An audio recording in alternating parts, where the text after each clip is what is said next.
तो फ्रेंड्स ये आज का डेमो सेशन है regarding practical applications of Python programming foundation. हम यहाँ पर फाउंडेशन इसलिए बोल रहे हैं कि यहाँ पर पाइथन के जो बेसिक रूल्स एंड रेगुलेशंस है हम उसको भी यहाँ पर स्टडी करने वाले हैं। फॉर एग्जांपल यहाँ पर आपको कंडीशनल स्टेटमेंट कैसे लिखना है, आपको लूपिंग कैसे करना है, आप लिस्ट का मतलब क्या है, डिक्शनरी का क्या मतलब है, वेरिएबल्स आपको डिफाइन करना है या नहीं करना है, आपको फंक्शंस कैसे लिखने हैं, आपको क्लासेस कैसे लिखने हैं, ये सब चीज़ें जो बेसिक्स है हम इस कोर्स में स्टडी करेंगे friends. So the next question is आपको पाइथन क्यों सीखना चाहिए। आप यहाँ पर देख रहे हैं तो Python is a easy language है ना, ये बहुत ही इजी है फ्रेंड्स। आप दूसरे प्रोग्रामिंग लैंग्वेजेस के अंदर मान लेते हैं एक टास्क को कंप्लीट करने के लिए आपको 10 लाइन की कोडिंग करना पड़ता है, तो यहाँ पर 3 से 4 लाइन में आप कर सकते हैं। ओके, और कैसे कर सकते हैं हम थोड़ी देर में देखेंगे इसको। ओके, और पाइथन जो है वो मल्टीपल प्लेटफॉर्म्स को सपोर्ट करता है।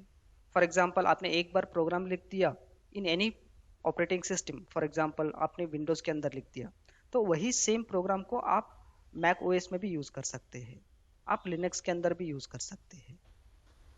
ठीक है friends, any questions? No no. Okay, और पाइथन को मल्टीपल एरियाज के अंदर इसको यूज कर सकते हैं। फॉर एग्जांपल आपको कुछ ऑटोमेशन करना है, आप पाइथन यूज कर सकते हैं।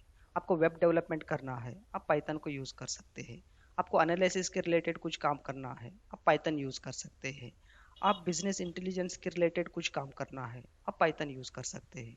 आप डेटा साइंस के बेसिस बेसिस पे कुछ काम करना है, आप पाइथन यूज कर सकते हैं। ऐसे बहुत सारे एरियाज है फ्रेंड्स, वहां पर आप पाइथन को एक्सटेंसिवली यूज कर सकते हैं। Next point is a wealth of libraries. तो यहाँ पर लाइब्रेरीज ऐसे भर भर के पड़े हैं, आप जो भी काम करने के लिए सोचोगे उसके लिए एक लाइब्रेरी मिल जाती है। फॉर एग्जाम्पल आपको विजुअलाइजेशन के रिलेटेड कुछ काम करना है तो मैटप्लॉटलिब अवेलेबल है, सीबॉर्न अवेलेबल है। आप डेस्कटॉप डेस्कटॉप एप्लीकेशन के बारे में कुछ करना चाह रहे हैं तो यहाँ पर टिक इंटर अवेलेबल है, कीवी अवेलेबल है। ये सब चीज़ों को यूज़ करके आप डेस्कटॉप एप्लीकेशन आप बना सकते हैं। अगर आपको वेब के रिलेटेड कुछ काम करना है तो यहाँ पर रिक्वेस्ट अवेलेबल है, यहाँ पर ब्यूटीफुल सूप अवेलेबल है, यहाँ पर सेलेनियम अवेलेबल है। सेलेनियम काफ़ी एक्सटेंसिवली टेस्टिंग के अंदर यूज़ होता है फ्रेंड्स, हम उसके भी कुछ एग्जाम्पल्स इस कोर्स के अंदर हम देखने वाले हैं। तो वाइड एक्सेप्टेंस, अब बहुत सारे कंपनीज क्या कर रहे हैं, धीरे धीरे पाइथन प्लेटफॉर्म पे मूव हो रहे हैं। और पाइथन जो है इट्स अ वर्सटाइल। वर्सटाइल क्यों है, क्योंकि काफी सारे और भी एप्लीकेशन के साथ इंटरैक्ट करने के लिए आप पाइथन को एक्सटेंसिवली यूज कर सकते हैं। अब पाइथन इजी क्यों है, अब उसका रीजंस देख लीजिए आप। ठीक है, पाइथन के अंदर आपको कभी भी वेरिएबल को डिक्लेयर करने की जरूरत नहीं है, जैसा वीबीए के अंदर हम करते हैं डिम आई एज लॉन्ग या डिम आरएनजी एज रेंज। तो इस टाइप के डिक्लेरेशन की जरूरत नहीं है। तो आप जो भी वेरिएबल यूज करना चाह रहे हैं बस वेरिएबल का नाम बता दो और जो भी वैल्यू आप असाइन करना चाह रहे हैं आप असाइन करो। तो नो डिक्लेरेशन, तो आपको ये मेहनत करना नहीं पड़ेगा। नो एक्स्ट्रा सिंटैक्स, तो आपको एक्स्ट्रा की कुछ सिंटैक्स नहीं देना पड़ता है। तो सब लोग वीबीए बैकग्राउंड से है तो इसलिए मैं वीबीए के साथ कंपेयर कर रहा हूँ फ्रेंड्स। जैसा वीबीए के अंदर आप इफ और एंड इफ लिखते हैं तो यहाँ पर एंड इफ की जरूरत नहीं है। वीबीए के अंदर फॉर और नेक्स्ट लिखते हैं, यहाँ पर नेक्स्ट लिखने की जरूरत नहीं है। ठीक है, तो यहाँ पर works on a white spaces, तो ये हमेशा वाइट स्पेस के ऊपर काम करता है। मतलब आपने इफ लिख दिया और सेकेंड लाइन जो है वहां पर आपने कुछ स्पेसिस दिए, तो वो जो स्टेटमेंट है वो इफ के अंदर आएगा। अब व्हाइट स्पेस नहीं देते हैं तो वो इफ के बाहर आएगा। तो हमेशा ये इंडेंटेशन के ऊपर काम करता है पाइथन। और यहाँ पर बहुत सारे अच्छे अच्छे कंसेप्ट हैं। अच्छे अच्छे कंसेप्ट का क्या मतलब है, अगर आपको एक वर्कबुक से दूसरे वर्कबुक में डेटा डालना है तो हार्डली आपको 2 या 3 लाइन में आपका एक काम कंप्लीट हो जाता है। मूविंग ऑन, मल्टीपल प्लेटफॉर्म्स, जैसे मैंने आपको बताया आपने एक जगह पे कोड लिख दिया, आप इसको अलग अलग प्लेटफॉर्म के अंदर यूज कर सकते हैं। ठीक है, इसके अलावा पाइथन के अंदर कुछ लाइब्रेरीज है, आप वो लाइब्रेरीज को यूज करके आप एंड्रॉयड एप्लीकेशंस भी बना सकते हैं फ्रेंड्स। ठीक है, अब देखो ये यहाँ पर मल्टीपल एरियाज में पाइथन का इस्तेमाल आप कर सकते हैं। तो कुछ एरियाज मैंने यहाँ पर लिस्ट डाउन किया है। तो जैसे कि आप देख सकते हैं यहाँ पर ऑटोमेशन है, डेटा साइंस है, बिग डेटा है, वेब डेवलपमेंट है, आर्टिफिशियल इंटेलिजेंस है, मशीन लर्निंग है, गेम डेवलपमेंट है और बिजनेस इंटेलिजेंस है। और ऐसे बहुत सारे एरियाज के अंदर आप पाइथन का इस्तेमाल कर सकते हैं। तो देखो यहाँ पर वेल्थ ऑफ लाइब्रेरीज, सब बहुत सारे लाइब्रेरीज अवेलेबल है पाइथन के अंदर जिसको यूज करके आप आपका काम कर सकते हैं। यहाँ पर कुछ लाइब्रेरीज मैं यहाँ पर लिस्ट डाउन किया है। और भी ऐसा बहुत सारे लाइब्रेरीज हैं, हम एक कोर्स में देखने वाले हैं। तो यहाँ पर आप देखो, अगर आपको डेटा के साथ कुछ काम करना है तो हम पांडास का इस्तेमाल करेंगे। हम मैथ्स के रिलेटेड कुछ काम करना है, हम numpy का इस्तेमाल करेंगे। हम चार्ट्स या विजुअल्स के बेसिस पे कुछ काम करना है तो यहाँ पर अलग अलग लाइब्रेरीज है, उसका यूज करेंगे। वेब के रिलेटेड कुछ काम करना है, यहाँ पर अलग अलग लाइब्रेरीज है, हम इसको यूज करेंगे यहाँ पर।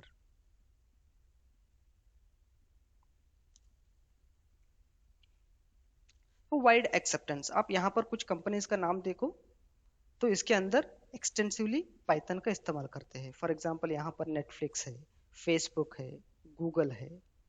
तो ये लोग पाइथन का इस्तेमाल करते हैं to deliver their products and services. अब पाइथन वर्सेटाइल क्यों है, उसका कुछ रीजंस है यहाँ पर। तो वर्क्स विथ एक्सेल, है ना, एक्सेल के साथ आप काम कर सकते हैं। Also works with VBA. For example आप पाइथन के अंदर है और आपको एक वीबीए का कोड रन करना है, और वो वीबीए का कोड कहाँ पर है, एक एक्सेल का वर्कबुक के अंदर है, आप वो चीज कर सकते हैं। ओके, और इसको आप अदर वे भी कर सकते हैं। आप वीबीए के अंदर है, लेकिन आपका जो एक फंक्शन रन करना है पाइथन के अंदर है, वो आप वीबीए थ्रू वो फंक्शन को भी रन कर सकते हैं। मतलब ये फुल्ली इंटीग्रेटेड है। ओके, और this is integration with power BI and Tableau क्रेफ।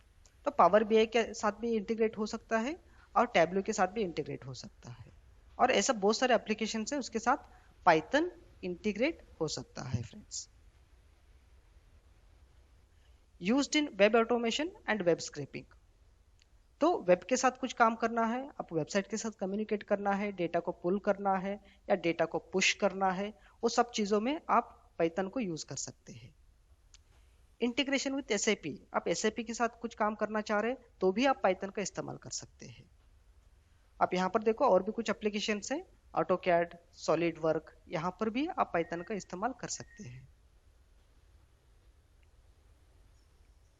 Sir वो एक क्वेश्चन है, जी आपने लिखा है इंटीग्रेशन विथ एसएपी, तो एसएपी के साथ इंटीग्रेशन मतलब एसएपी का काम जो होता है वो ऑटोमेट करने में या कैसे? हाँ हाँ, तो एसएपी में क्या होता है, असल में डेटाबेस डेटाबेस होता है ना एसएपी। तो उसके हम्म, अंदर अलग अलग टेबल्स है, और टेबल्स के अंदर अलग अलग अलग कॉलम्स के अंदर आपका डेटा है। आप हम्म, डेटा के साथ कुछ काम करना चाह रहे हैं, फॉर एग्जांपल आप डेटा को लेके आना चाह रहे हैं और वो डेटा को समराइज करके कुछ विजुअल्स वगैरह बनाना चाह रहे हैं, वो सब चीज़ें आप पाइथन के थ्रू कर सकते हैं। हम्म। है ना, आपको उसके लिए रिपोर्ट्स वगैरह डाउनलोड करने के लिए आपको एसएपी के अंदर जाने की ज़रूरत नहीं है। तो असल में लोग क्या करते हैं, एसएपी के अंदर जाते हैं, जो भी रिक्वायर्ड रिपोर्ट्स है वो डाउनलोड करते हैं, और जो डाउनलोडेड फाइल मिलता है उसको यूज करके एनालिसिस क्रिएट करते हैं। हम्म, हम्म, हम्म, अब वो सब चीजें करना नहीं पड़ता है यहाँ पर। हम्म, आप सीधा एसएपी को एक्सेस करो, जो भी आपका डिजायर्ड टेबल है उसको एक्सेस करो, और उसके साथ जो भी काम करना है आप कर सकते हैं। हम्म। ठीक है, और जैसे दूसरा example integration with power BI, तो इसमें अपन कैसे पाइथन का यूज कर सकते हैं? हाँ हाँ, पावर बीआई के अंदर भी एक विजुअल होता है, मैं आपको दिखा दूं अभी। हाँ, चलेगा। यहाँ पर पावर बीआई खोलते हैं।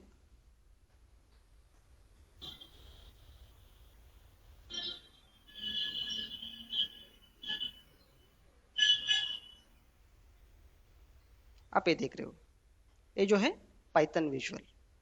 हम्म, तो यहाँ पर आप लेके जाओ, यहाँ पर विजुअल आ गया, लेकिन हम्म यहाँ पर आप कोड लिख सकते हैं उसको, हम्म है ना। हम्म।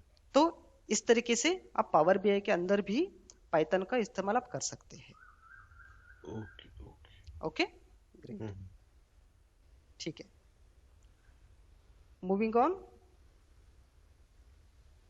तो आपका एक क्वेश्चन रहेगा कि मुझे ऑलरेडी वीबीए आता है, मैं पाइथन क्यों सीखना चाहिए, ऐसा कुछ क्वेश्चन है।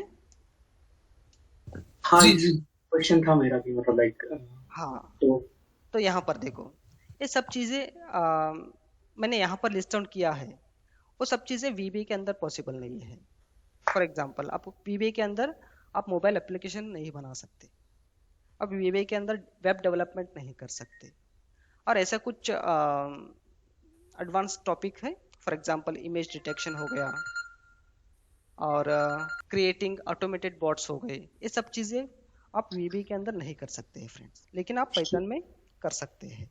शिखर, ये बॉट, जनरल बॉट क्या होता है, और मतलब कैसे यूज होता है, सॉर्ट ऑफ लाइक प्रोग्राम, और वो क्या होता है लाइक बॉट? हाँ, हाँ सर, मेरा भी यही क्वेश्चन है, बॉट्स क्या है, होता बॉट्स क्या? का मतलब ये होता है कि ऑटोमेटेड, ये जो होता है ना आपका इंस्टेंट मैसेंजर हम्म। चैट का सॉफ्टवेयर होता है। हाँ। आप कुछ टाइप करते हैं और आपको इमिडिएटली रिस्पॉन्स मिलता है। हम्म जैसे कि आप आईआरसीटीसी के अंदर देखो, आप आईसीआईसीआई की वेबसाइट के अंदर देखो, आपका कुछ क्वेश्चन है, आप टाइप करके भेज दो, वहां पर इमिडिएटली आपको आंसर मिलेगा। ओके। तो दीज आर दी प्रोग्राम्ड। और हम्म प्रोग्राम कैसे करते हैं, वहां पर आपका जो भी टाइप कर रहे हो उसको अंडरस्टैंड करने के लिए एक एक सिस्टमेटिक प्रोग्राम रहता है, उसको हम नेचुरल टेक्स्ट प्रोसेसिंग बोलते हैं, है हम्म ना। आप जो भी टाइप करते हैं उसको एनालाइज करता है, और हम्म उसके रिलेटेड जो भी सूटेबल रिस्पॉन्स है आपको भेज देता हम्म है वो। हम्म। इसको हम बोलते हैं ऑटोमेटेड बॉट्स। हाँ सर, मुझे पहले लगता था वो कोई वहां पे इंसान बैठा है, लेकिन फिर बाद में समझ में आया कि वो रिप्लाई करने वाला ये ऑटोमेटेड सॉफ्टवेयर है। यस, यस, ओके, ठीक है। Things to cover in this course, तो हम यहाँ पर क्या क्या कवर करने वाले हैं।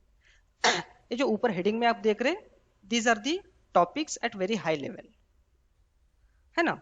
तो कंसेप्ट इन डेप्थ, एक कंसेप्ट किसके हैं, पांडास के हैं, और पांडास के हैं, यहाँ पर पाइथन के कंसेप्ट्स है, ये सब चीजें हम यहाँ पर देखने वाले हैं। तो यहाँ पर आप देख रहे हैं फंक्शंस हम देखेंगे, एलओसी देखेंगे, मैप देखेंगे, लैम्डा एक्सप्रेशंस हम देखने वाले हैं, डिक्शनरीज का क्या मतलब है, इसको कैसे यूज करना है, उसका अलग अलग प्रॉपर्टीज और मेथड्स आते हैं, वो भी हम यहाँ पर देखेंगे। और यहाँ पर डेटा फ्रेम देखने वाले हैं, लिस्ट हम देखने वाले हैं, टुपल देखने वाले हैं हम लोग, क्लासेस देखने वाले हैं, और ये सब चीजें हैं बेसिक्स में। और यहाँ पर डेटा क्रंचिंग के अंदर क्या क्या है आप ये देख लीजिए।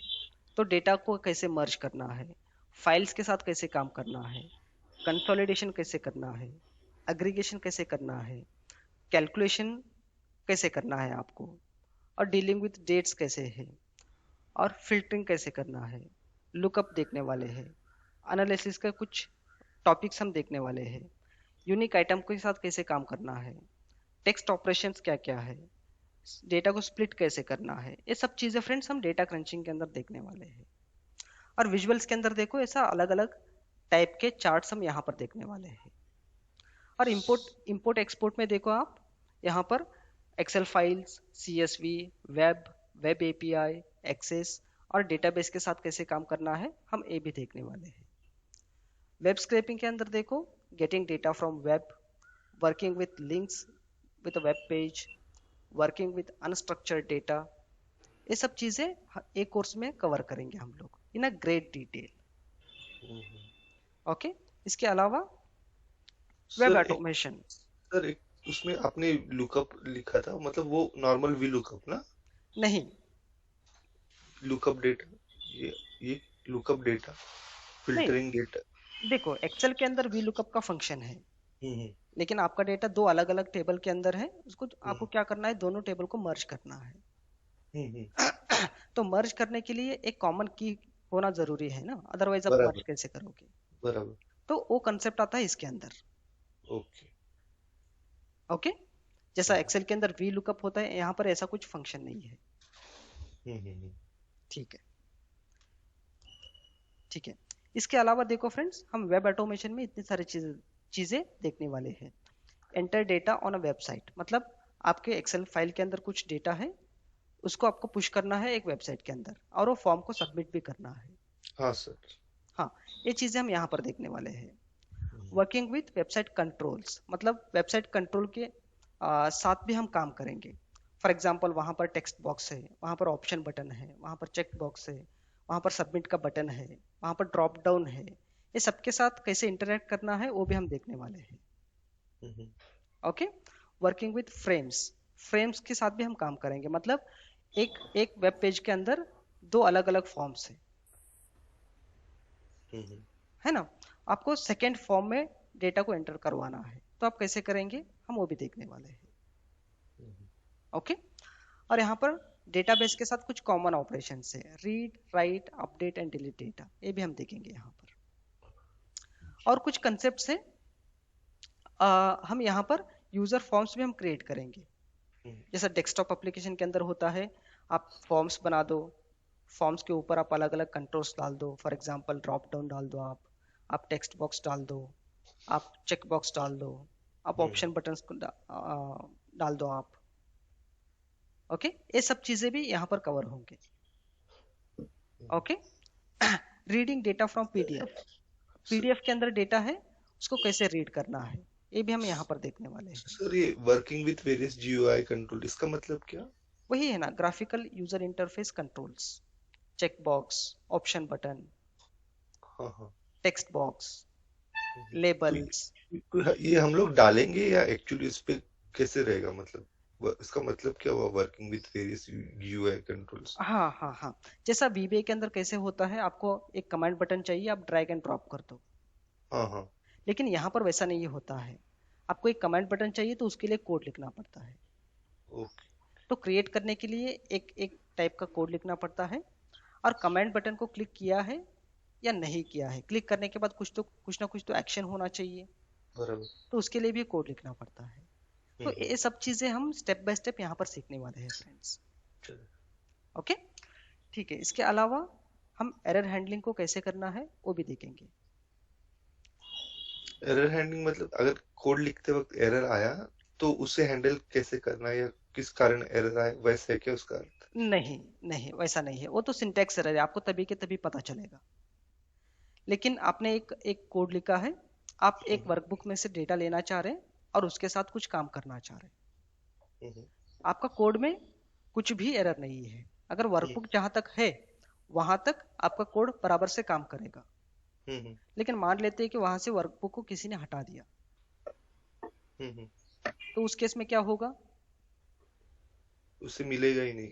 हाँ, तो इस टाइप के एरर्स को कैसे हैंडल करना है, तो उस केस में हम कोड को ब्रेक नहीं करवाएंगे, हम यूजर को बताएंगे भाई वहां पर वर्कबुक नहीं है, पहले वर्कबुक डाल दो, ओके।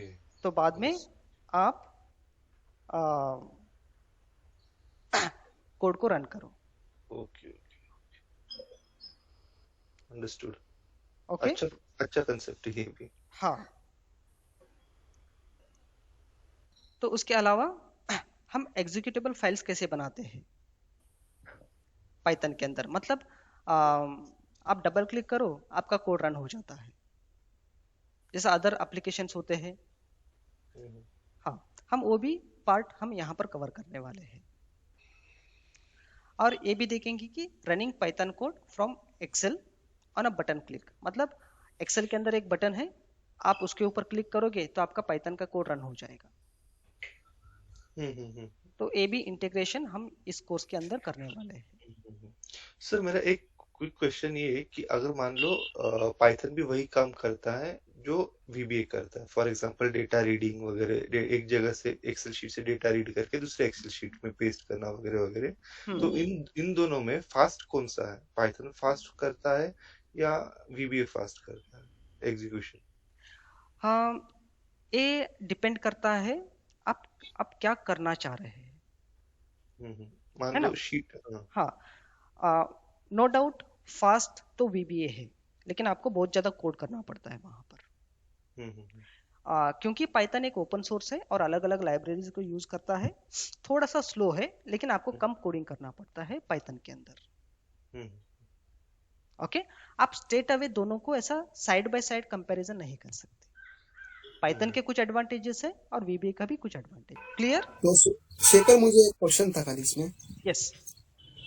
जैसे कि मानो अभी ये तो समझ में आ गया कि क्या क्या हम लोग चीज में कवर कर रहे हैं, तो ऐसा कुछ अपने पास में आप एग्जांपल लोगे क्या जहाँ पे मैं आरपीए के साथ थोड़ा सा उसको ये कर रहा हूँ, कंपेयर कर रहा हूँ। फॉर एग्जांपल कोई डेस्कटॉप एप्लीकेशन होगा, मान लो कोई यूज कर रहा है उसको, एक्सेल से जो भी चीजें कर रहा है, वेब पे जा रहा है, वेब से फिर आउटलुक से काम करवा के फिर वो जो भी डेटा बाद में बचेगा, जो भी फिर वो डेटा एंट्री करवाता होगा मे बी डेस्कटॉप एप्लीकेशन के साथ। तो डेस्कटॉप एप्लीकेशन का अगर मानो वहाँ पे कुछ है, तो वो हम लोग पाइथन थ्रू हम लोग देखेंगे इसमें से कुछ? करेंगे ना, बहुत सारे डेस्कटॉप क्योंकि एप्लीकेशन हम क्योंकि देखने वाले हैं।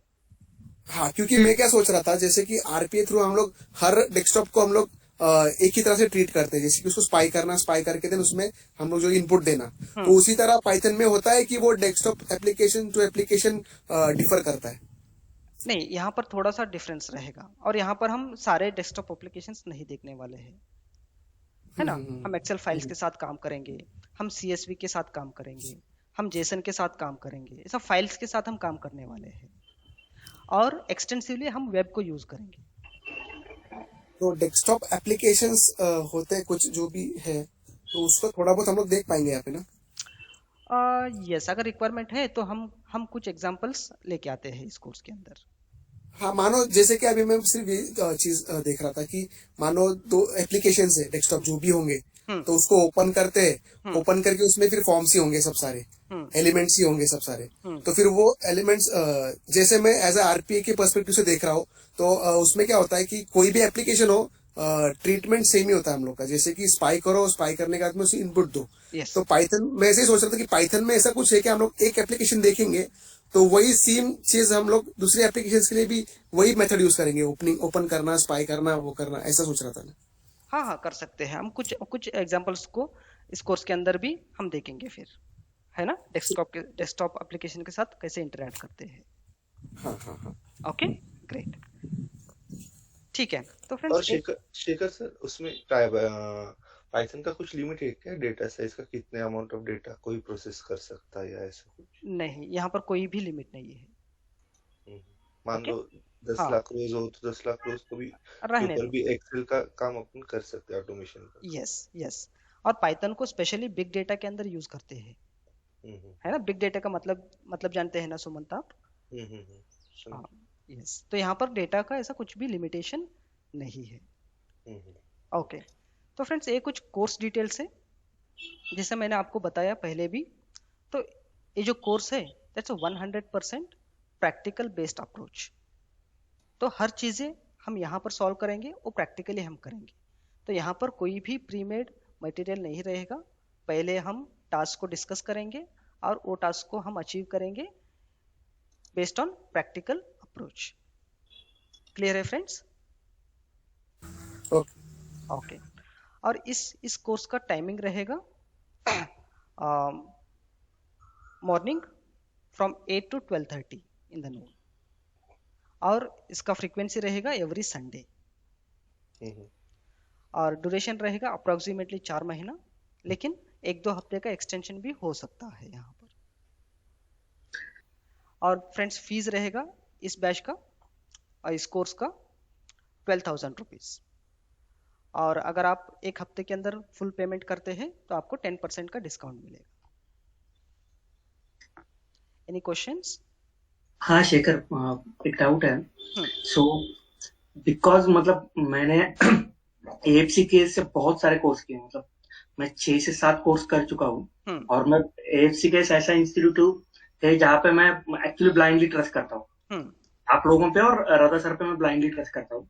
तो फीस का प्रॉब्लम नहीं है, मेरा सिर्फ एक ही क्वेश्चन है। सो एग्जाम्पल, अगर मैंने आज या कल फीस पे कर दिया, बट और जैसे लाइक मतलब मैं ऐसे नहीं बोल रहा, क्योंकि मैंने लास्ट 6 से 7 बैचेस किए, तो मैंने उस टाइम पे देखा भी है। तो समझो अगर कुछ रीजन की वजह से आपका जो स्ट्रेंथ चाहिए, जैसे आपका दिमाग के अंदर कुछ तो रहेगा कि 8 लोग होने चाहिए, 10 लोग होने चाहिए, 12 या 15 लोग होने चाहिए, बिकॉज ऑफ सम रीजन वो रिक्वायरमेंट मीट नहीं होता, तो वो ऑब्वियसली मतलब 3-4 लोगों के लिए तो आप नहीं पढ़ाओगे, राइट?